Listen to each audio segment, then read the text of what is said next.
Hello friends, આજે હું તમારી સાથે શેર કરવાની છું વોશિંગ મશીનનું ટબ એકદમ સહેલી રીતે સાફ કરવાની ખૂબ જ સરળ રીત.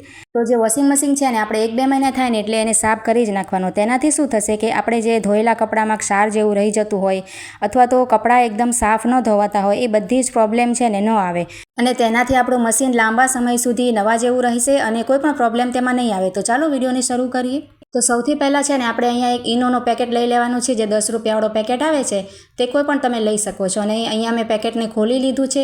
હવે આપણે ખોલેલા પેકેટને આ રીતે વોશિંગ મશીનમાં ગોળ ફરતે નાખી દઈશું, એટલે કે બધી બાજુએ વેરી દઈશું. જુઓ આ રીતે. તો અહીંયા આપણે આખો ઇનોનો પેકેટ એડ કરી દેવાનો છે. અને આપણે બીજી જે વસ્તુ લેવાની છે તે છે અહીંયા આપણે સોડા ખાર, જેને આપણે બેકિંગ સોડા પણ કહેવાય છે. તે બંને એક જ વસ્તુ છે. જે આપણે ભજીયા વગેરે બનાવીએ છીએ ને ફરસાણ વગેરે તેમાં પણ વાપરીએ છીએ. તો બેકિંગ સોડા પણ આ રીતે જ આપણે ગોળ ફરતે તેમાં એડ કરી દેવાનો છે. અને ત્યાર પછી આ રીતના એક લીંબુની ફાટ લઈ લેવાની છે. તો અહીંયા આપણે એક વાતનું ધ્યાન રાખવાનું છે કે લીંબુમાં જે બધા તેના બીજ છે ને તે કાઢી નાખવાના છે. એક પણ બીજ તેમાં રહેવું ના જોઈએ. હવે આપણે જે આ રીતના સફેદ કોલગેટ આવે છે ને તેને લીંબુની ઉપર સરસ રીતે લગાવી દઈશું. જુઓ ગોળ ફરતે અહીંયા અમે લગાવી લીધી છે. અને લીંબુને પણ આપણે વોશિંગ મશીનમાં ફાડને પણ નાખી દઈશું. અને તેની સાથે જ આપણે એક આ રીતના નેપકિન નાનું હોય ને ટોવાલ જેવું તે આપણે એડ કરી દઈશું. એક કોઈ પણ કપડું તમે કોટનનું આ રીતે એડ કરી શકો છો. હવે આપણે મશીનનું ઢાંકણ બંધ કરી દઈશું અને અહીંયા આપણે પાવર તેનું સ્ટાર્ટ કરી દઈશું. મશીનને આ રીતે સ્વિચ ઓન કરી દેવાની છે. જુઓ આ રીતે ઓન કર્યા બાદ આપણે શું કરશું કે તેમાં જે ટબ ક્લીનનું હોય છે ને ફંક્શન, તેમાં આપણે જવાનું છે. જો આને આપણે 3-4 વખત પ્રેસ કરશું એટલે અહીંયા ઇકો ટબ ક્લીન લખેલું છે. જુઓ તેની ઉપર સેટ થઈ જશે ઓટોમેટિક. અને ત્યાર પછી આપણે અહીંયા જો ટાઈમ પણ આવી ગયું છે. અને હવે આપણે સ્ટાર્ટ કરી દઈશું. અહીંયાથી સ્ટાર્ટનું જે બટન છે તેને પ્રેસ કરી દઈશું.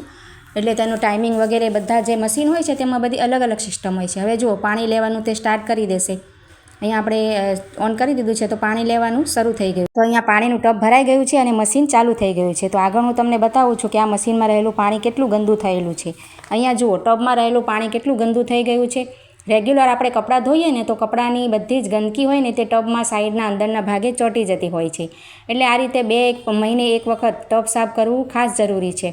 હવે આ ગંદુ પાણી નીકળી ગયું છે અને ફરીથી પાછું એક વખત સાફ પાણી ભરાય છે. મશીનમાં ફરી પાણી ભરાઈ ગયું છે અને ચાલુ પણ થઈ ગયું છે.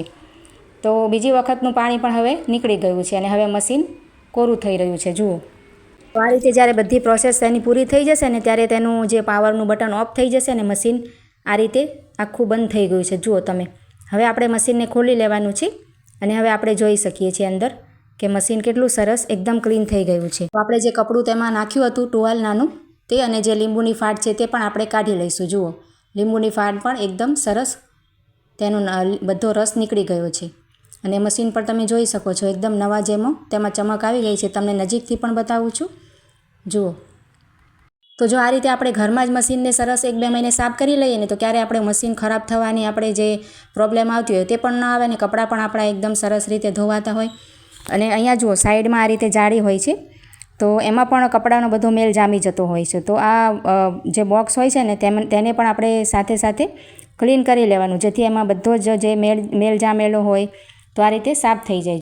જો જાળીમાં તમારે વધારે જો મેલ કે કચરો જામી ગયો હોય ને તો તેને બ્રશ હોય ને જે આપણે ટૂથબ્રશ હોય ને જે આપણે ન વાપરતા હોય, ઉપયોગમાં ન લેવાતો હોય, તેનાથી પણ સાફ કરી શકાય. પણ અહીંયા જુઓ હું ક્લીન કરતી રહું છું એટલે વધારે આપણે અહીંયા ગંદુ નથી થયું. તો આ રીતે ટુવાલથી જ મેં લૂછી નાખ્યું છે. સરસ આપણે મશીન ક્લીન થઈ ગયું છે. તો તમને આ મશીન સાફ કરવાની રીત કેવી લાગી છે તે કમેન્ટ દ્વારા જરૂરથી જણાવજો. અને આ રીત તમે જરૂરથી ટ્રાય કરજો. ખૂબ જ સરસ રીત છે. જો તમને આ વિડીયો ગમ્યો હોય તો લાઇક કરજો, શેર કરજો અને આવા જ બીજા વિડીયો જોવા માટે મારી ચેનલને સબસ્ક્રાઈબ કરજો. તો ચાલો મળીએ નવા વિડીયોમાં.